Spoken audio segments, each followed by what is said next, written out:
What's good, y'all? Welcome back to Set Speaks, and I'm excited to speak to you today about the subject matter at hand. A few years ago, I was going through a really hard time, and I was trying to figure out something in my life. And I recognized that when I was figuring out this problem, I realized that I will kind of ask myself the same questions and go through the same steps when I'm going through something hard in my life, or if I'm trying to figure something out, or if there's this consistent thought that's going in my head, or this belief about myself and whatever. And once I solved that problem that I was going through, I decided to try to write out what my process was to solving these problems in my life, or overcoming adversity, or trying to figure out a flaw that is within me that I want to fix, right? And that thing that I did is right here. If you're watching on YouTube, you'll be able to see it. If you're listening to the audio, head over to YouTube so you can see it. This is it. And I called it the cycle. And that's what I want to talk about today is the three different, so the cycle this is going to be a 3-part series about what my process is in the cycle to solve the problems that you want to solve in your life. So today's episode is going to be titled "We Are Where We Are for a Reason," and what this episode about today is going to be is breaking down the intricacies inside of what that really means, because we all know to some degree why we are where we are for a reason. Right. Like, we have parents, and like we live in a certain neighborhood, live in a certain state, X, Y, and Z. But sometimes you have things that happen to you that you know it's not really your fault, but you're in this situation. You know what I'm saying? Mm-hmm. And you want to get out of it, but that's really difficult, right? So that's the first thing we'll talk about. The next episode, we're going to talk about recognizing the problem. And the way that I like to identify this is almost calling it like the root. Like, where was the seed planted for this belief or this behavior or this habit or whatever it is that you are doing that you don't like? Where did it start from? And when we start there, we understand that there's forgiveness, and there's like oh, it's not my fault. But the thing is, it's your responsibility to get out of that, right? That's the second episode. And the last episode is called The Cycle and the Plan. So I'm gonna show you how. We'll probably give some examples, like me and Alex. I'll show you how, like, okay, this is the cycle now.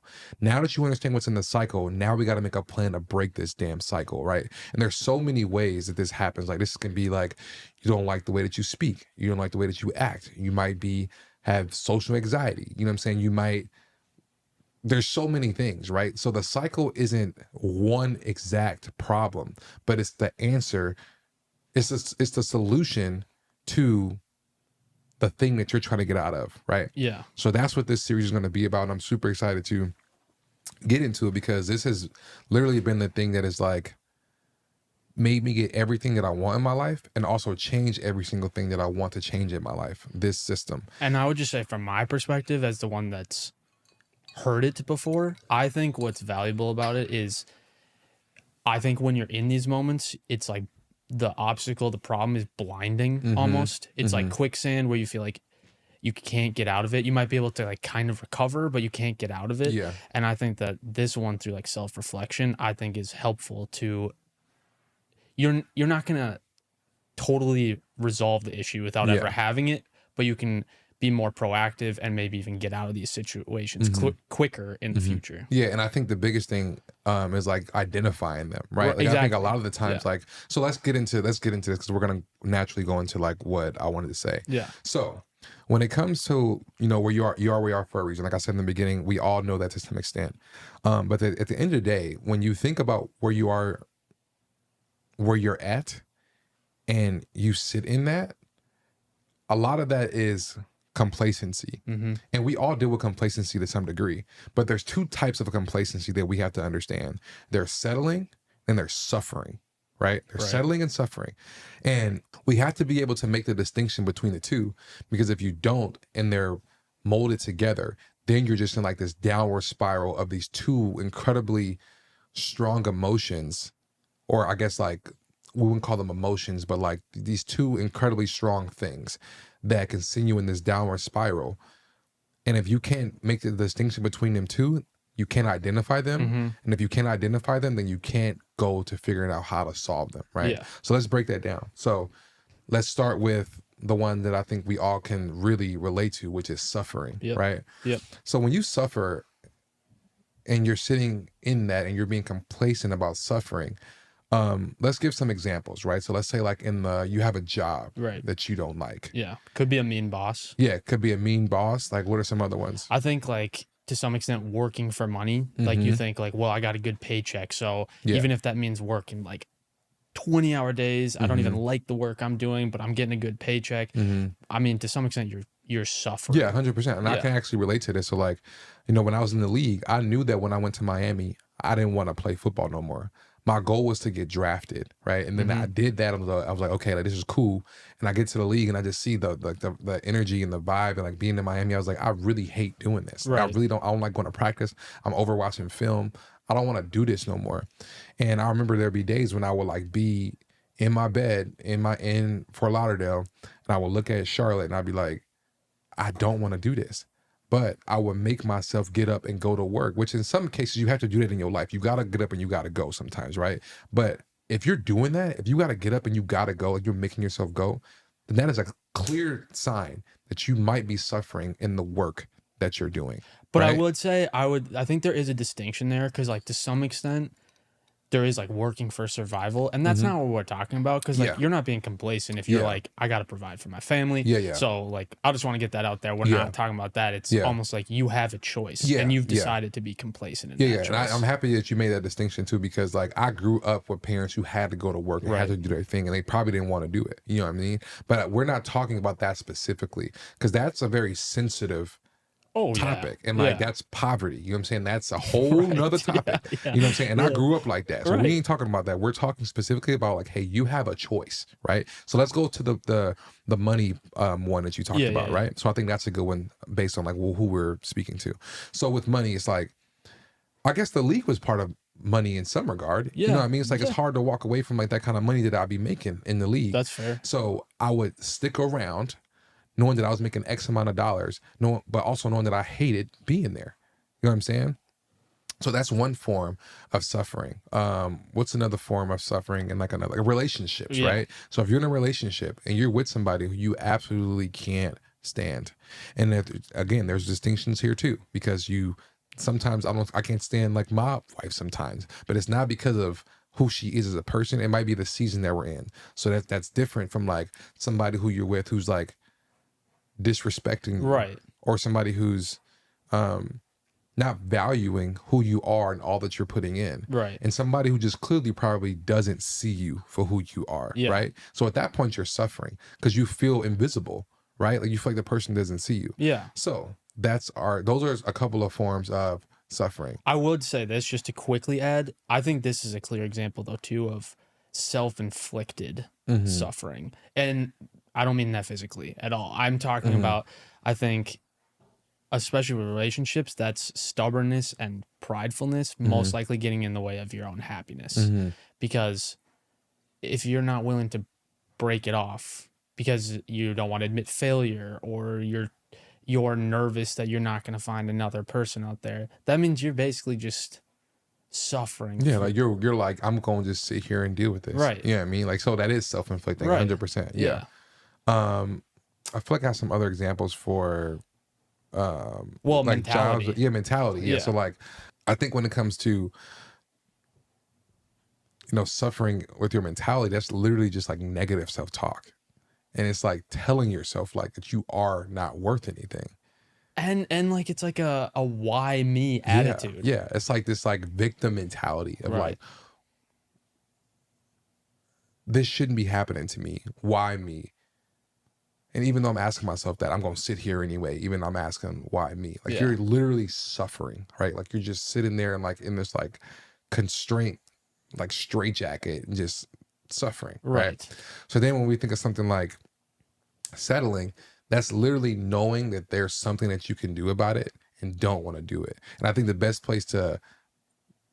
example for that is in the workplace where like, or really anything is like, if you know that you have the potential to do a certain thing, but you don't want to do that because you're afraid of Failing. failing, right? Then you're settling. You're not really reaching your full potential, Right. right? That's settling, plain and simple. Like the distinctions are that simple between suffering and settling. So what are the Examples for that. yeah. I mean, this is the one where jobs comes into play all the time. And you Mm-hmm. kind of already referenced it. I mean, Mm-hmm.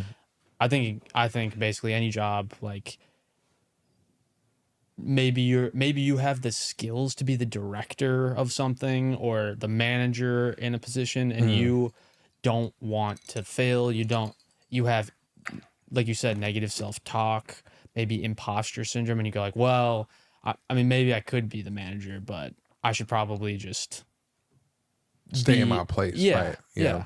yeah. Mm-hmm. And that's a fear of failure basically. And to Mm-hmm. some extent then complacency. You're Mm-hmm. not taking that risk. Mm-hmm. Mm-hmm.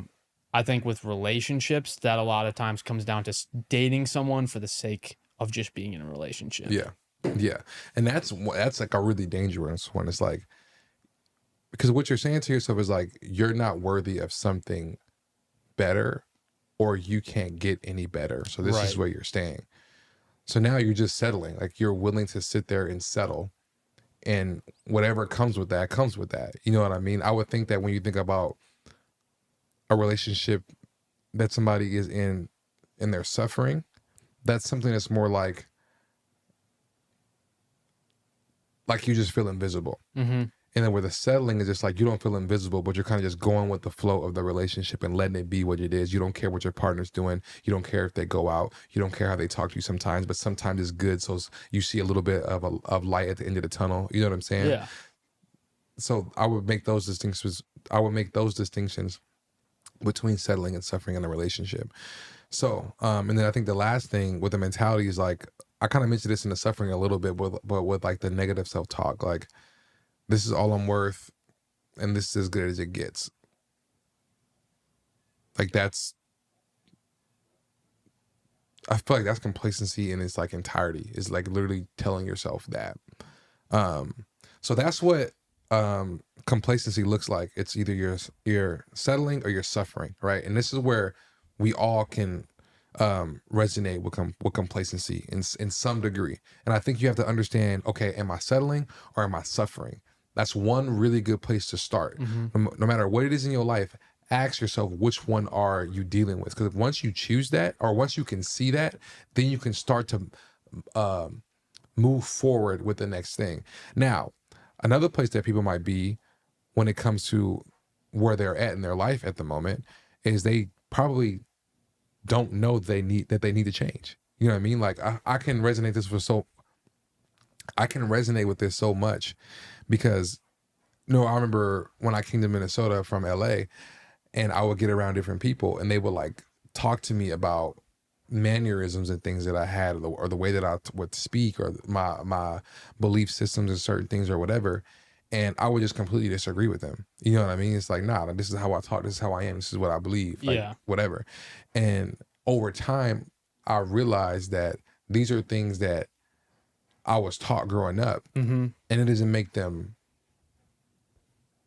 wrong, but they are things that I need to change based on the person that I want to be growing up. Because if I was back in LA, the things that I was doing are appropriate, Yeah. right? They're approved back there. You know what I mean? But Yeah. now, I'm raising kids and I'm like living in a certain environment, and I'm have this job of like this podcast and whatever. There's certain things that I need to change, but I didn't know that I needed to change them. You know what I mean? And like can you resonate with that at all? I think what would be helpful, especially for people listening, is how are you, like, you've done this now. I'm still new to Mm-hmm. to your cycle to some extent, but you've done this, and like, are you able to build self-awareness now where you're seeing patterns as they're coming up of like, I think I'm becoming complacent. I think I'm in a situation again where this needs to change. Like, Mm-hmm. are you losing that ignorance basically because you've now like done this before. You've done the cycle before, and now you're understanding, okay, I'm at this point in my life and I have a desire to fix it. Mm. Are you seeing an ability to be more proactive with it. Yeah, I think the biggest thing is like when you're in community, whether you're in a family or around friends or something, you can see that people are reactive to things that you do. So that is a sign of, okay, maybe I probably need to like change something. Like if somebody, I got one of the best quotes is like, if 10 people say one thing about you, then it's probably true. Right. So then when you start to pay attention to that thing that keeps coming up from a bunch of different people, and it's all kind of like a negative response from those people, then that's a sign for you to like, okay, I probably need to change this because everybody's saying this about me. And that's a vulnerable moment too, because sometimes you'd be like, to hell with these people. They don't know what they're talking about. Now that's being ignorant to the fact that you need to change something. Yeah. You see what I'm saying? Like, you need to change that. And you got to be able to, you know what I'm saying? Juggle that and see if it's consistent across the board or if it's not consistent. And that's a really hard question or really hard thing to deal with. Yeah. Because now it's like, you deal with like, damn, everybody's saying this about me and it's true. Do you hide or do you actually do the thing to change that thing that you have been ignorant of for X amount of time? Right. I feel like that's actually why it's valuable to surround yourself with the right people. Yeah. Which is like the next point. So just to harp on the second point that I'm making here is like, ignorance is like a thing that I think other people bring out of you when you're in community. Okay. So when I'm with my wife and around my kids, if I'm consistently like raising my voice and stuff like that, they start to like be afraid of me or something. You know what I'm saying? Or my wife is consistently telling me like, Cedric, you're raising your voice a lot. If it's consistent across the board for X amount of time, then at some point I got to check myself. So I think being around people is good, whether it's the workplace. Like you can see this in the workplace. Like some people, I'm pretty sure there's people who have jobs with people that they don't like working with. And then when y'all meet and y'all talk about that person y'all don't like, y'all all saying the same things about that person. So think about that. Like y'all saying it about this person, y'all not telling them. Yeah. So how are they supposed to fix it? Yeah. So they're ignorant to the fact. Yeah. Right. So for you, if you know this and you're getting hopefully feedback from people that you care about and that you trust, then at that point it's time for you to look in the mirror. And you can't use being ignorant as an excuse. That's why football was so good for me, because I was watching film every single day. Ain't no hiding. It's like if I mess up or I blow a play or whatever, I see it, the coach sees it, the GM sees it, the player see it, the damn fans see it, Twitter sees it, they're wrecking me on Twitter. You know what I'm saying? Like, we all see it. So I can't be ignorant of those facts, because now I'm getting feedback from everybody. And feedback can be a hard thing to deal with, because you kind of got to have some thick skin to hear things about yourself that you've been ignorant to. Because the first thing you do is what? You deflect it. Yeah. You don't believe it because you're ignorant to the fact that it's not something that you're aware of. But all these 10 people in your life are saying it's true. Like, man, growing up, bro, like when I go back home and my family sees me and they see that I like talk different now and I have different, morals and beliefs and whatever. It's almost like it's hard for them to see that I'm changing. I'm not in my old ways anymore. And they were kind of ignorant of the fact that you could change. Like, you're not a product of the thing that you're around, but they've been around this environment the entire time. So when I change and I come back, it's unfamiliar territory for them. Right? Yeah. You follow what I'm saying? Yeah, totally. I think that then that shows that you have a willingness to change, which is great. But you changed your environment. They didn't. So doesn't that mean more that you've done the work versus them being ignorant? Yeah, I think the point that I was making was that, like, when I went back to the place where I got the mannerisms from, and then it changes, and when they see it, it's like, oh damn, like he has changed. So now for me, it's like, oh yeah, I guess I am changing the things that I wanted to change about myself. It's not really about them being ignorant. It's more like affirming you. Yeah. Oh, okay. That's all I was really saying with that. That makes sense. So another reason why you are where you are for a reason is you don't have the right people or things in your life, right?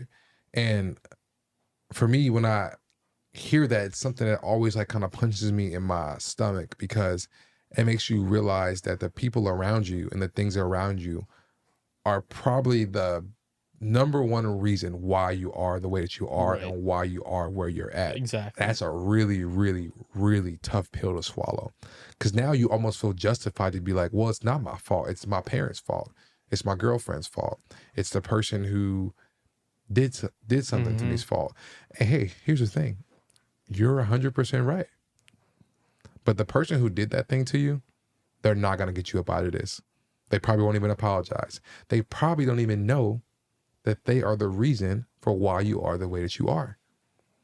So the question is, what are you going to do? 100%. Like sit with that. Yeah. Like, what are you going to do? All you can do is count on yourself. Bro, that's so hard to deal with. But I don't even think it's just necessarily count on yourself. I think it is surrounding yourself with the right people. Yeah, I think that is the flip side. You eventually surround yourself with people, yeah. right? But when you, bro, there's been so many times in my life where I would realize like, oh my God, it's because of this.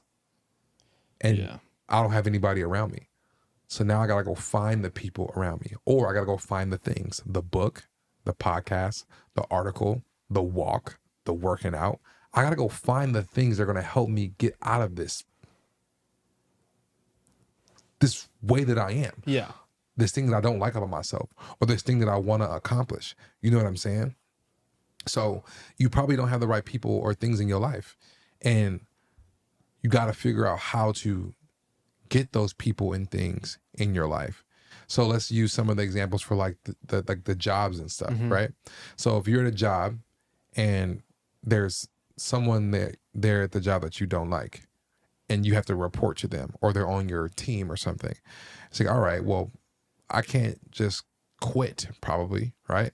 I got to figure out how to deal with this person in some regard, but also find some people who can counterbalance me always having to deal with this person. Right. Yes. Right? Yeah. So now you're finding the right people within the confines of your work, right?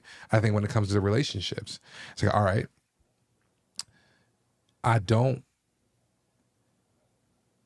vibe with my partner right now. I can't go find somebody else who is partner-esque, like, you know what I mean? Like, Yeah. so I gotta like find the right people. Maybe that's counseling. Maybe that's a therapist. Now go find the right things. Maybe that's a book about communication, right? So now what we're starting to do is formulate and put things in place for you to honor why you are where you're at, and then putting things in place to start to get up out of that mindset to accomplish or get out of whatever it is that you want. I think too, on a larger scale, I think it's finding people that will give you the feedback so that you and you have to have a willingness to hear it. But I think you need to find people that aren't just like yes men. They want you to be better. Like Yeah. if they're all talking about something that you do, you should want them to tell you so you can change it. That's a good point. And I think on the flip side of that, what's hard about that is you also can't listen to everybody, because some people don't probably have the right feedback. There's like, Right. you know what I'm saying? And that's the part that's hard. It's like deciphering through what information to take in and use it in a way that you think is worth it, because you trust that person who's telling you those things, or those people who's telling you those things. That's why I think what I said earlier of like, if 10 people are saying the same thing about you, then it's probably true. If there's 10 people and 2 of them are saying it, it's probably not true.